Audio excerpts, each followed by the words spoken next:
think a lot of people get lazy when it comes to communication with their staff, and then we end up blaming our staff for not doing what we're expecting them to do. But we really gotta, make it stupid simple for them.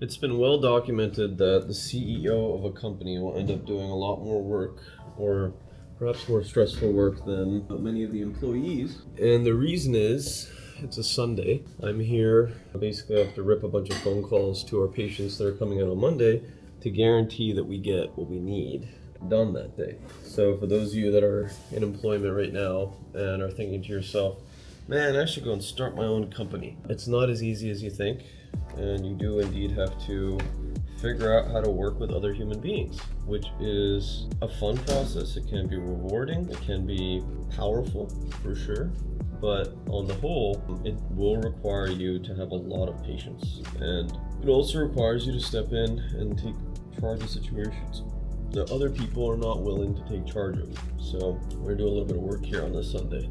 I actually really like coming to the office when it's not so busy, because I get to see the place for what it is. And I think for those of you that are trying to get into management positions in life, trying to come in on days when no one's around is actually a really good way to start sympathizing a little bit more with your workplace, with the building itself, to realize that there is actually a tremendous amount of beauty in the things that end up producing for society.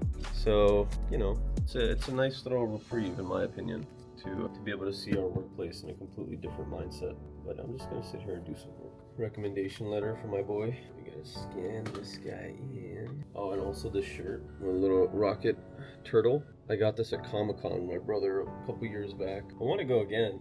Don't have very much time to do it, but one day we will go again. I think we went to New York City for that Comic-Con. It is July 6th.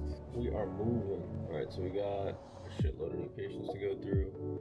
So I am just going to start ripping these calls. And also, as it turns out, 2 skills that I'm going to teach you guys today about ripping calls. One is double tap. So when someone doesn't pick up, call them again and get them to pick up. And the other one is, you want to leave text messages to people, make them feel human, right? If you're going to copy paste a bunch of text messages, just make sure that you have an emoji in there, you have a face in there, something human that will make someone feel like, oh, maybe I am talking to a human, even if it is a copy pasted message.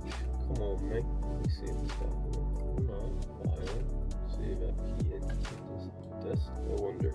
The other thing you'll realize about doing repetitive tasks is that you actually get faster at doing them the more you stay in the same lane. So if you can, try your hardest to basically just do the same boring thing again and again, because you'll get faster at it. It makes a big difference. For those of you who are running a business or are running a group of human beings, I'm doing a job that I usually don't do. I'm obviously a dentist, which is completely, maybe not obvious, but I'm a dentist at the practice, but I'm also the owner of the practice. So on a Sunday here, I'm coming in, doing this job, and what I notice is that there's like these little nuances of the strategy that I would use to make sure to follow up with these patients, or make sure that our records are complete. And what I'm doing is I'm actually taking my phone here and I'm recording little videos. And this is something that I got out of Buy Back Your Time by Dan Martell. And he talks about the camcorder method, where if you can literally record yourself doing any given task 3 different times, you'll basically cover all of the extraneous variables that might be in that task.